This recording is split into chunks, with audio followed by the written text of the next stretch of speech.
भाई क्रांति नु देखने वाले सभी भाइयों को राम राम। मैं था देसी पत्रकार विराट और देसी देख बिना ब्रेक लाल बटन पर उल्टा टेक। भाई आज फिर जनपद मुजफ्फरनगर में पहुंच गए भाई। मैडम जी बैठी है, क्रांतिकारी सालू सैनी नाम है इनका। इनसे बात करेंगे क्योंकि इन्होंने जो कोरोना चला था भाई, जिसने अपनों ने सारा छोड़ दिया था, उनकी मदद इन्होंने की। लावाइस जो लाश थी मर गए थे कोरोना टाइम में, उन्होंने उनका जिस तरह मतलब संस्कार के हिसाब से, हिंदू हो या मुस्लिम हो, उसी हिसाब से अंतिम संस्कार किया। इनसे बात करेंगे। इन्हें मेडल भी मिला और ये एक झांसी की रानी पे जो मुजफ्फरनगर में ठेला चलाती हैं, इनसे बात करेंगे वहाँ तक के लेकर यहाँ तक का सफ़र। जी सबसे पहले तो आपका बहुत बहुत धन्यवाद, आपका स्वागत है। मैं लावारिसों की वारिस क्रांतिकारी शालू सैनी, साक्षी वेलफेयर ट्रस्ट की राष्ट्रीय अध्यक्ष। ये कोरोना काल से लेके जो है अंतिम संस्कार की क्रिया शुरू की थी और आज तक बराबर चलती आ रही है। और ईश्वर ने चाहा और आप सबका साथ रहा तो जब तक मैं जीवित हूँ, जब तक चलती रहेगी। तो मैडम आपको डर नहीं लगा, मतलब घर वाले छोड़ दे भाई कि हमारा तो मर गया, ये सीधे रखो न करो, मतलब घर भी नहीं ले गए, वहाँ ले गए और तब उन्हें ठा मतलब उनका अंतिम संस्कार कर दी, क्या सा लगा? डर नहीं लगा थोड़ा बहुत? घर वालों ने धमकाया कि लल्ली तू कहाँ जा रही है, मतलब कहाँ नहीं? देखिए, घर वालों की अगर मैं बात करूं तो मेरे सिर्फ 2 बच्चे हैं। मैं सिंगल मदर हूं, मम्मी पापा हैं नहीं और परिवार में कोई और भी नहीं है। तो कह सकते हो मैं तो ऐसी हूँ बस। कोई है नहीं तो कोई मुझे टोकता भी नहीं है, जिसके होते तो उनको टोकता भी है कोई। और बच्चे अभी मेरे आस्तिक हैं तो वो क्या टोकेंगे। और रही बात डर की, तो मुझे जीवित लोगों से बहुत डर लगता है। मरो वो से मुझे कभी डर नहीं लगा, क्योंकि सिर्फ जीवित लोग ही दर्द देते हैं। और मैंने सहा है, मैंने बचपन से अब तक सहा है कि जीवित लोगों ने जितना दर्द दिया है, मरे हुए लोगों ने कभी दर्द नहीं दिया। और मरे हुए लोग कभी दर्द देते भी नहीं हैं, तो फिर उनसे क्यों डरना? उनसे डरे ना जो दर्द देते हैं, उनसे क्यों डरें? आज उन्हीं की देन है, शायद आप मेरे सामने बैठे हो, वरना हम एक साथ ना बैठे हुए होते। अगर मैं लावारिसों के अंतिम संस्कार ना कर रही होती तो शायद आप मेरे से ये सवाल ना कर रहे होते। तो ये तो उन पुण्य आत्माओं की देन है कि आज मुझे पूरा देश जान रहा है, तो उनसे क्यों डरना? मुझे बहुत प्रेम है उनसे, मैं उनसे बात कर सकती हूँ, मैं उन्हें महसूस कर सकती हूँ, वो मुझे सुन सकते हैं, मैं उन्हें सुन सकती हूँ। तो मुझे तो उनसे प्रेम है, मुझे कभी डर नहीं लगता। जिनसे हम प्रेम करते हैं उनसे कभी डरते नहीं हैं। तो मैडम आपका मतलब घर बार कैसे चलता है, रोजी रोटी कैसे चलती है? देखिए, मेरा झांसी की रानी पे ठेला लगता है, मैं कपड़ों का ठेला लगाती हूँ और उसी से मेरा घर चलता है। उसके अलावा मेरा ठाकुर जी की ड्रेसों का काम है, वो मैं गाँवों में महिलाओं से सिलवाती हूँ। पहले मैं उन्हें सिखवाती हूँ अपनी संस्था के द्वारा सेंटर लगवा के।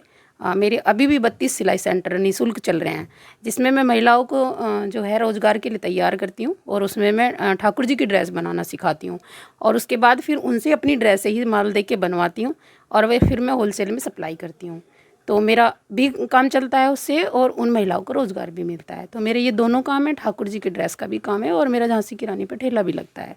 तो मैं दोनों से ही अपना घर चलाती हूँ, जो बच पड़ता है उसमें समाज में योगदान दे देती हूँ। जो आपको मेडल मिले 29 तारीख में, वो एक मेडल मुझे अभी पहले मिला था, उसमें मेरा इंडिया बुक ऑफ रिकॉर्ड में नाम दर्ज हुआ था और अभी 29 तारीख में एक वर्ल्ड रिकॉर्ड में मेरा नाम दर्ज हुआ है।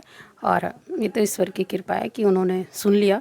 और या ये कह दो उन पुण्य आत्माओं की कृपा है कि जीते जी लोगों ने बहुत दर्द दिया और मरे हुए लोगों ने आसमान पर बिठा दिया। तो मैं तो नहीं कहती कि डरना चाहिए।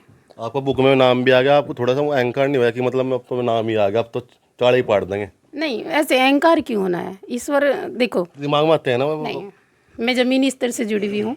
मैं बहुत गरीब परिवार की बच्ची हूँ और मैंने मात्र 10 साल की उम्र में 20 रुपये रोज़ पे मजदूरी की है अपनी मम्मी के साथ में। मैं ऐसे परिवार से जुड़ी हुई हूँ कि मैं पढ़ी हुई भी नहीं थी और आज मैं ग्रेजुएशन, अब की बार मैंने ग्रेजुएशन फाइनल की है। और जब शादी हुई थी तब मैं अनपढ़ थी और फिर मैंने अपने बच्चों के साथ साथ पढ़ाई शुरू की थी। अब की बार मेरी बेटी ने बीकॉम फाइनल की है और मैंने अब की बार बीए फाइनल की है। तो अहंकार कैसा, किस चीज़ का? सब यहीं तो रखा रह जाना है, कोई कुछ लेके जाता है के साथ? तो क्रांतिकारी तो ढेर लिखवा रहे हैं मैडम, मतलब आगे पीछे दाएं बाएं सारी जगह लिखवा रहे हैं क्रांतिकारी में, क्रांतिकारी में, क्रांतिकारी हूँ। लेकिन जो आपने काम किया क्रांतिकारी का, आपको आगे बढ़े इसके बाद का। तो मैडम ये जो आपने तिलक लगा रखा है, किसी ने बताया था मतलब इतना लंबा खींचना या मतलब छोटा करना, या फिर दिमाग में खुद ही आ गया था? नहीं, मुझे अच्छा लग रहा है जैसे आपके। मुझे भी अच्छा लगता था, तो मुझे लगता था कुछ अलग होना चाहिए। और जैसे मेरा रहन सहन है, मैं भी पहले कभी घूंघट में रहती थी, एक जैसे हाउसवाइफ रहती हैं ऐसे में रहती थी। लेकिन जब कार्य बदलते हैं, जब ज़िंदगी में संघर्ष आता है तो आदमी अपने अंदर बदलाव करता है। और मुझे नहीं जीना था उन बेचारी महिलाओं की तरह, क्योंकि मैंने बहुत सहा है। और जो मेरे साथ हुआ मैं किसी महिला के साथ अब होते नहीं देखना चाहती। तो मैंने देखा है जो बेचारी बन के महिला रहती है उसको लोग सताते हैं, लोग परेशान करते हैं, लेकिन जिस महिला ने ठान लिया कि ये मेरी तरफ आँख उठा के तो देख, तो वो फिर कमज़ोर बन के नहीं रहती। तो शायद आज लगता नहीं मुझे देखने से कहीं से मैं कमज़ोर महिला हूँ या अबला महिला हूँ, और मैं अपने जैसी हज़ारों महिलाएं तैयार कर चुकी हूँ जो अबला ना हो, और आगे भी मेरा प्रयास रहेगा कि अबला बन के नहीं जीना है। और जब मैं खुद में कुछ चेंज करूँगी तभी तो मैं महिलाओं में चेंज कर पाऊँगी, और इसीलिए मैं तलवार चलाना और लाठी चलाना सिखाती हूँ। मेरी रोज़ क्लास चलती है शाम को 6 से 7। आप खुद चला लेते हो तलवार? बिल्कुल चलाती हूँ, बहुत सारी वीडियो मेरी यूट्यूब पे मिलेंगी आपको, आप देखेंगे तो मैं खुद चलाती हूँ तलवार, और सिखाती भी हूँ, महिलाओं को सिखाती भी हूँ। मेरे जगह जगह कैंप लगते हैं, और एक कैंप मेरा रामलीला टीले पर डेली चलता है शाम को 6 से 5। वैसे तलवार कुछ सिखाते हो? मैडम लट्ठी लड़ने कुछ सिखाते हो? हाँ, मैं खुद सिखाती हूँ। मैं चाहती हूँ महिलाएं मजबूत बने, अपनी आत्मरक्षा वो खुद कर पाएँ, क्योंकि देखिए संगत कहते हैं ना, जैसी संगत में रहोगे, अगर हम लाठी चला रहे हैं तो वही जोश आएगा हमारे अंदर, तलवार चला रहे हैं तो एकदम आ जाता है अंदर से ही फीलिंग कि हमारे हाथ में तलवार है, और हम बेचारे बन के बैठे तो बेचारी वाली फीलिंग रहेगी। तो मैं चाहती हूँ कि महिलाएं मजबूत हों, महिलाएं अपनी रक्षा स्वयं करें। तो इसलिए हमेशा मैं महिलाओं को आत्मरक्षा के गुण के लिए तैयार करती हूँ। हमेशा मैं उनको जगह जगह कैंप लगते रहते हैं मेरे, कभी कॉलेजों में लगता रहता है, अभी मैंने पुलिस लाइन में भी लगवाया था, उन पुलिस वाली लड़कियों को सिखाया था जिनकी न्यू जॉइनिंग थी, कॉलेज में लगवाया था, ऐसे लगवाती रहती हूँ जगह जगह। मैडम जैसे आपने तलवार चलाना सिखा दिया, दूसरे आदमी मतलब जो कुछ भी है, कोई छेड़ा कुछ कर रहा है लड़की के साथ, तो मतलब उसे पता लग जाएगा कि क्या कर रहा है क्या नहीं, उसका तुरंत जवाब दे देंगे लड़की। तो जिसकी शादीशुदा औरत है, लड़की है, तो उसके जब पति उसका मतलब उसके साथ वो मारपीट करेगा तो सभी मतलब दूर चटा देंगे या मतलब आराम से बैठी रहेंगी? देखिए सुनिए, मारना ही जरूरी नहीं होता। नहीं, बाजी बार हो जा, चांस हो जा। आप सुनिए मेरी बात, कोई मारना जरूरी नहीं होता कि मार के ही जवाब दिया जाए आदमी को। आदमी ने अगर हाथ उठाया तो मेरा ये विश्वास है, और मैं खुद जवाब दे सकती हूँ, मैं हाथ भी नहीं लगाऊंगी, टच भी नहीं करूंगी, और मैं जवाब दे दूंगी। पतिदेव भी जवाब दे दोगे? क्यों नहीं दे सकते? अगर पतिदेव बदतमीज हो रहा है तो ऐसा कहाँ लिखा हुआ है कि महिला जवाब नहीं दे सकती? ऐसे कौन सी जगह देखिए, संस्कार एक अलग बात है, पर गलत बात सहन करना एक अलग बात है।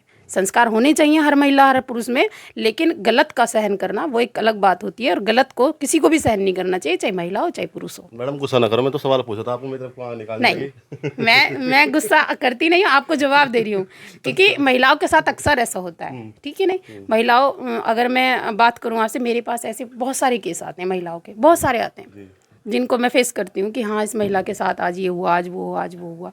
महिलाओं को संस्कारी होना चाहिए, पर अत्याचार सहन करने वाली नहीं होना चाहिए, मेरे कहने का मतलब ये है बस। तो भाई ये थी हमारे साथ सालू सैनी क्रांतिकारी वाकई में है भाई, लिखवा नहीं रखा पीछा आगे।